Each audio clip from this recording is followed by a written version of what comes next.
Barbaric affronts to constituted authority, wanton slaughter and savagery are never excessively far from the oil-rich region, yet troubled Nigeria's Niger Delta. Specifically, tensions are bubbling over the Okuama community, Ughelli South local government area of Delta State. And beyond reports that perturbed youths in the Okuama community killed or assassinated 17 soldiers on a peacekeeping mission in a deadly snare on the 14th of March. Now, it is profoundly condemnable and ought not to be taken lightly, but instead, mass backlashes of the past by the military against such communities resonates. The most effective way, in my own opinion, is to permit the civil authorities to assume control over the case and bring the culprits of these heinous crimes to book.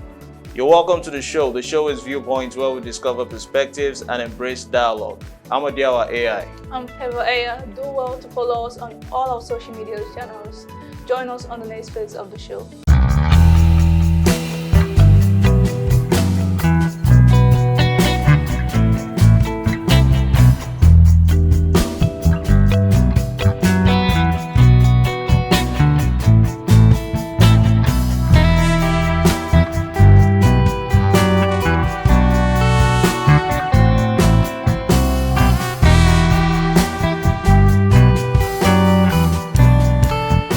Yeah, Favor. These are Okuama killings in Ughelli South in Delta State. I understand definitely. You're from Anambra, right? Yes. So you practically have to cross the Niger to your side. Yes, Actually, looking at it from this way, the Niger Delta region has witnessed this onslaught of military personnel. It's quite queer to the ear, or even resounding to people's memory, where they have to be rhetoric questions. Why the military, who are actually meant to be armed with even knives or even AK-47s or even pistols? 17 is a number. Actually, this particular squad was known as the 181 Amphibious Battalion. You had a lieutenant colonel, you had a captain, you had some majors there. You also had sergeants also there. Which should be quicker in weapons, the machete or the bullet? I don't think this should be a case of comparison, because we know quite well that in the Niger Delta we also have like trained men that are called the militants. Okay. So I think while the armies are training, they too they are training. So the powers, like, definitely they are. So are we now saying that the militants are more skilled than the army personnel? Oh, it can be true. It can be true. Because the way they were taking over, it makes me begin to think whether they are ill-equipped as regards intel. Because the military, before they get into a particular area, they would have this military term they call recce. They would have, it's like, you know, surveying the area and knowing where they can penetrate from. Yeah. So does it mean that the army didn't even recce the area before this peacekeeping mission? Like we heard, they just came for peacemaking, and all of a sudden we want to go with your chairman, and then there was chaos in the town hall, and then they were killed. That's the storyline we all heard. We know that in Nigeria there are like 1,001 versions to every single story, and right now we don't even know which one to believe. But judging from what we've heard now, let's begin to tag along with what we've heard now. They actually went there for a peacekeeping mission, which was the initial report. Now, there's no how, even the United Nations or ECOMOG monitoring group, which is actually military offshoots, which are actually maintaining peace in different war-torn regions. They are even actually armed with weapons and gadgets to even survey their movements. Does it mean that our military personnel are not even armed with such gadgets to have monitored this amphibious battalion when they actually hit Ughelli? You know, like they said, it's a peacemaking. So maybe they actually came with the whole mindset that it's going to be peaceful. Let's just drop our arms so that we will not like make them panic. Let's just drop everything and make it to be like, okay, let's just discuss as civilians to civilians. Maybe they thought that coming with arms would send fear into the minds of people. So I think that the idea of peacemaking was what made them to come armless, or let me just say armless. But there should be regulations concerning the use of these arms in peacekeeping. You can actually convey your arms from point A to point B, even without using it, because even these weapons, they have safety buttons. And before you fire them, you have to cock it first. So actually, I want to believe that there must have been another motive of they going into that, because it's common knowledge, for instance, that drones are being used to monitor these security personnel. Yes. Doesn't mean that we don't even have drones to have monitored them when they were being, when they were on their way to those places, or even when they were even being slaughtered like animals. The last time I was here, we were talking about security in Nigeria. We made mention on how we can improve, and you said also that we need to buy some of these technologies.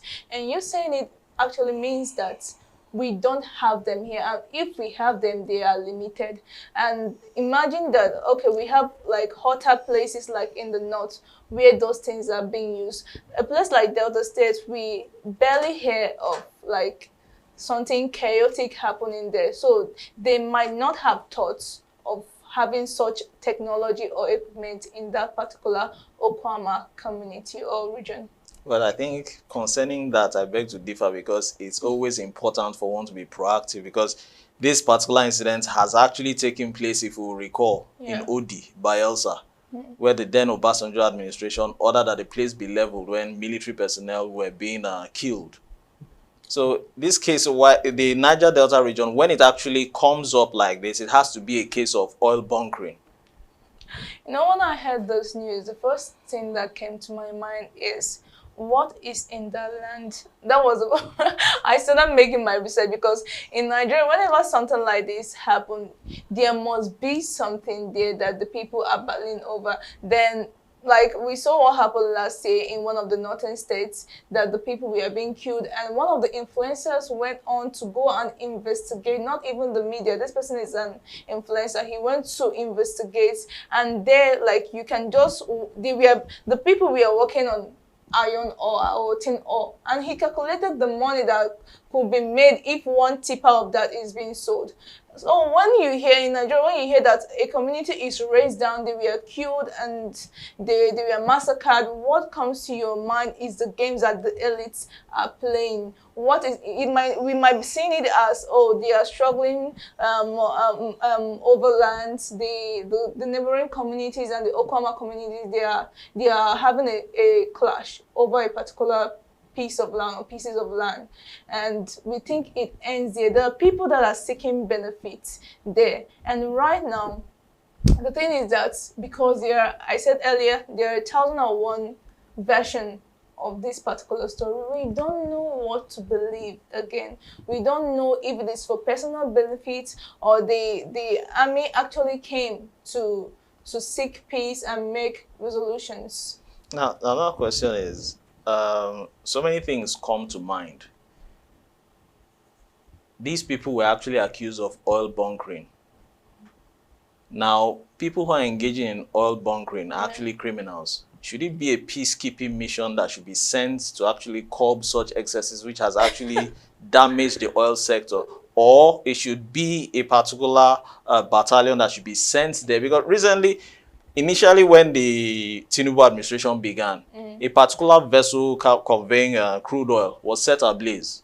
Why? Because it was assumed that they were stealing. So it should be a case of maybe these folks were trying to retaliate. Yeah. Because some vessels, it's not only one vessel that had actually been burnt. So like 2 or 3 others had been burnt previously in the early administration of this current government. Okay. Now, maybe anger has now come out. Why? Because of the geological degradation of that particular region, because you could see the oil spillage. Yeah. I was watching a documentary the other time, and the people between Bayelsa rivers, in some particular riverine regions, they cannot even get access or, fetch fish anymore from those rivers because they've all been polluted by multinational companies. I wish not to mention any names. We know the multinational companies domiciled there.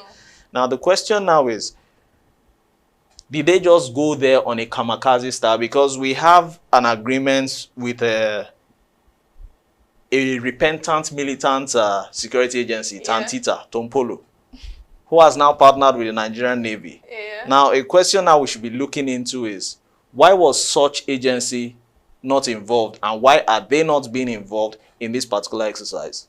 I think it all boils down to their background. You cannot send something to fight its kind knowing from where it's coming from, or maybe they are still giving them time to prove themselves worthy and like trustworthy. We can trust these people that with our security and handling other things like that. So I think it's a thing of trust, and maybe the government is still keeping an eye on them to see what is going to. And I think we are missing a particular point. I think we are missing it. What would The that last be? time you were giving credit to the Nigerian army, and I said something that they also have loopholes, and one of those loopholes is what we are seeing today, just last week.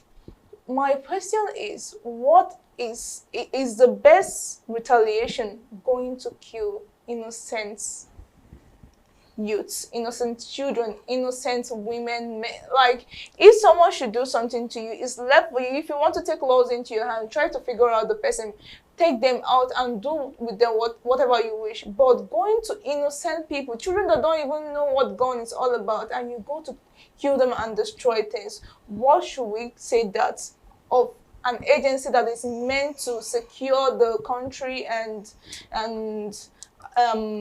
secure the environment? Okay, I'll answer that question. Actually, before I proceed, let's bring up a few images which were showing the arson which was taking place. But we won't bring up some disturbing images where some military personnel's throats were gutted out and stomachs and innards, brought out. Now we can see some people's houses razed down by fire, and it had to burn up until the night. If we will see the other image there where we could see some houses burning all through the night. Now, to answer your question, when things like this happen, both good, bad, and ugly suffer. You have innocent victims and guilty victims who end up being casualties. Now, the question now is, should the military, who is actually meant to protect the territorial integrity of its citizen, actually respond in such manner? I would say yes. Why? Because it's like raising a hand against your father. Definitely there are consequences.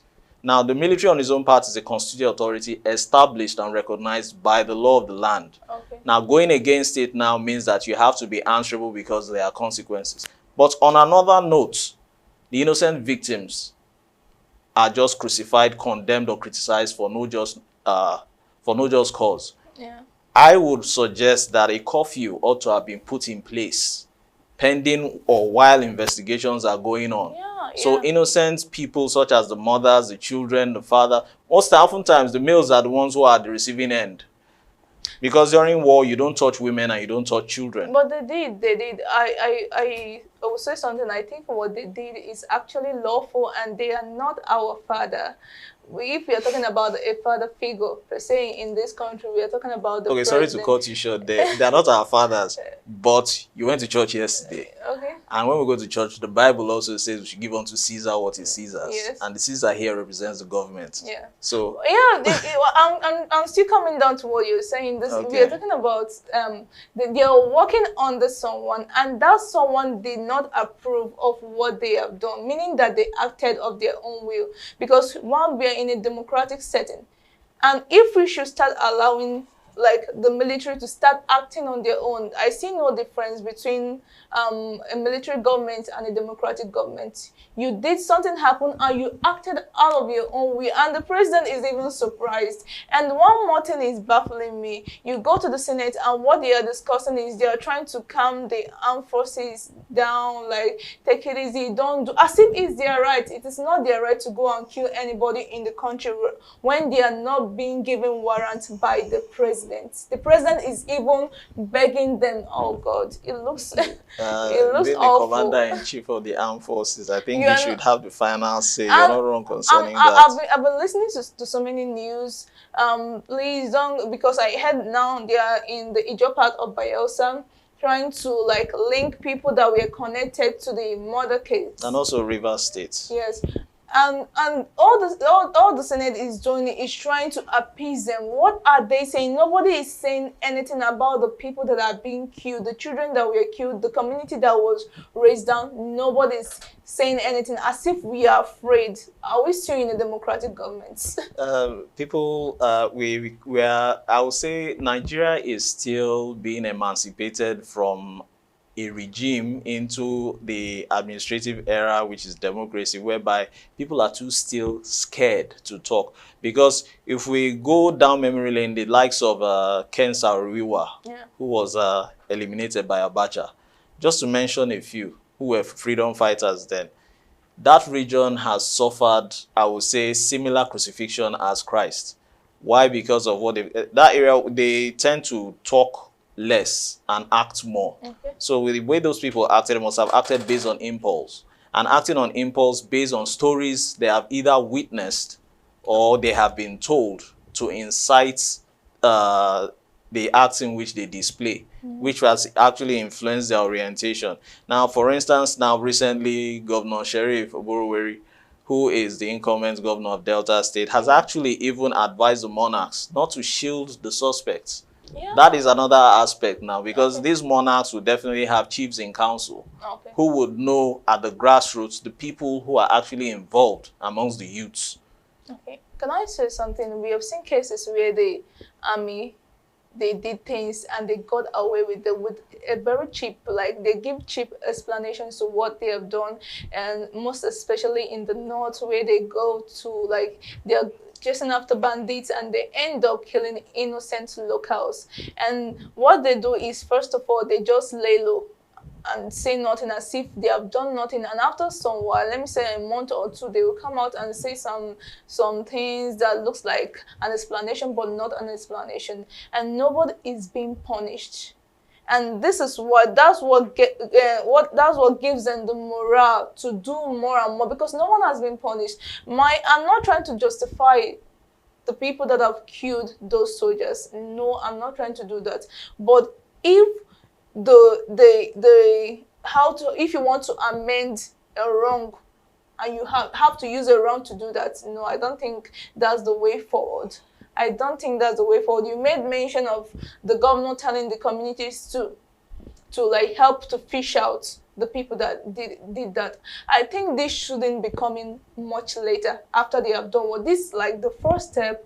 Once you engage, there are people that know the people that did it, and it's up to you to use intelligence to like gather them, guarantee them nothing is going to happen to you. I'm not going to leak that you are the one. I'm going to keep you anonymous. And you see people that they are going to fish out. And again, you didn't even there was no state of emergency. And you know that, oh, why was this person killed? He came out. He disobeyed the law. Nothing. You people just came out and raised down a whole community. I think why they are doing this is because they are giving, like, the country is in their hand. Do with us as you wish. So what I'm boiling down to is that if those culprits, the perpetrators of this crime, if they are going to be punished, the soldiers that actually went to that Okuama community to go and do that, because to me it's a wrong to humanity to go and destroy people that were not directly involved. They just found themselves in that community. That's their only crime. If those perpetrators are going to be punished, those soldiers that did that as well should have their own punishments. Okay, now we have, not to digress now, whether we like it or not, this is an act of, we can call it terrorism, we can call it banditry, irrespective of the terminologies used in different parts. Now, when it comes to South, they are known as militants. When it comes to the North now, they are known as bandits. Now, is it that Northerners are lily-livered and the Southerners are more gingered? Because with the banditry and the lots that has been going on, let me use the Nigerian Air Force that was gunned down with a torpedo. I think towards the ending of last year or early this year. Last year, right? Now, why did the army, the military, not go over and level that place in a kamikaze style? Oh, they know what they are doing, because if those people are actually militants, they will never dare. Because if you go to the Niger Delta, it's like there's their own place. So what they are after, they see their strengths within people's weakness. People that are weak, that's where they see their strength. Because if they exercise the same energy, if they give the same energy to the Northerners, I don't think what is happening will be happening today. We have seen cases where Boko Haram waylaid them in Sambisa or any of those forests and killed them. And they have not been angered to go on, okay, because you killed 10 of our men, we are going to kill 100 of them. They have not done that, but they have the power to do it. Over in my own is the children. They don't know anything. Even the men. That you are in a community doesn't mean that you are involved or you know everything that is going on there. So to me, it is evil to humanity to go and kill. No matter, I don't see, there's no justification whatsoever. The same way there's no justification to the people that murdered the soldiers, there's no justification to what they have done, because if we should justify this, more and worse issues are going to come up. My problem is that the Senate, the presidency, none of them is saying anything directly to say that we are against this thing. Everybody is just trying to sue them and calm them down. I don't know why. Recent reports has it that some people were nabbed in connection with these Okuama killings in Ughelli Delta State. They were actually nabbed in rivers and taken over to DHQ, Defense Headquarters in Bayelsa and Delta, Asaba. Okay. Now, I hope it won't be a case of just bringing in people, neutral people, who are not even the actual culprits, because it has happened before, where false identities are actually brought to be answerable for the actions of the main culprits. Yeah. I will not say what I don't know right here, but of a truth, we know that these things, it has been happening, especially when it comes to the police force, that some people will commit a crime, but because of their linkage to an elite or a particular power, innocent people that are helpless, that they have nobody, will be brought in exchange for those people, and they will now suffer whatever punishment that would have been given to those people. But because we are not so certain of what is actually happening, let's just hope that at the end of the day that justice will be served on both sides. But you agree with me that being in riverine area, they should have what we call the coastal guards. Yeah. Peradventure, they are even coastal guards. How well equipped are they? Because if we look at it here in Nigeria, we go over, let's use Lagos for instance. You have boats on the side, you have coastal guards who are well effective to the best of their capacity or ability. Now, these coastal guards, will we say that if at all they are existent, are they not part of the security agencies that should also make sure that they checkmate these excesses? Never heard of coastal guards in the Niger Delta, but peradventure there should be. I think they should be also doing the job of the security. But right now, nobody is hearing anything from them. Nobody even knows if they're existing. So let's just take it as good as that.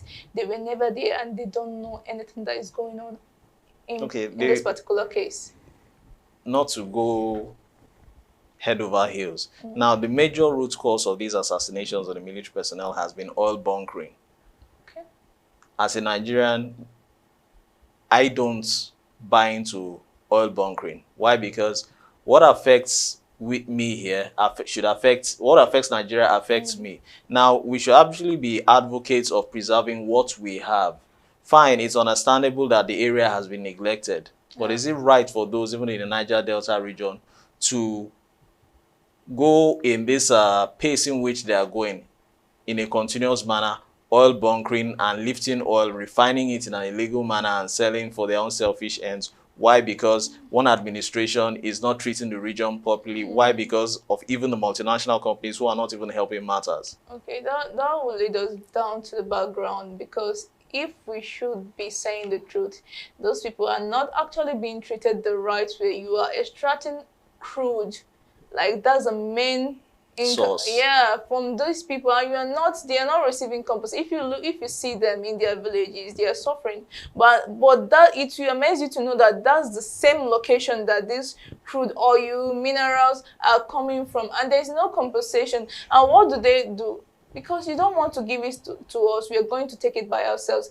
If you should look at it, in all honesty, you might not see it as any bad. They are getting what belongs to them. But in the eye of the law, what they are doing is unlawful and is punishable. But I think that if the government is playing their part, by giving these people what belongs to them. I don't think anybody will think of bunkering or illegal mining, which is even adding to the economic depreciation that we have in the country. So the problem is not about them doing the bunkering or doing illegal mining. What is the government doing for them? It still boils down to who actually should have hands on resource control, Yeah. whether it should be rested in residual powers or probably in exclusive powers or concurrent powers. Yeah. Well, that's it on today for the Okuama killings. The Okuama killings has actually uncovered the brutal reality that such large number of weapons are in some unacceptable hands in the nation. To de-escalate culpability, disarming and denying of weapons to non-state actors should be actually a cardinal project of any administration. Likewise, meticulous investigations should also be conducted into the killings and spare the nation from another round of slaughter by dealing with the just guilty parties. Lastly, taking an elevated perspective, and this is to the federal government, they actually ought to commence improving the unforgiving conditions in the Niger Delta communities with the execution of sound policies and ecological recovery. The show has been Viewpoint, where we discover perspectives and embrace dialogue. I've been your host, Odiawa AI. And I'm Pebble AI. Do well to subscribe to all our social media channels. Thank you and bye.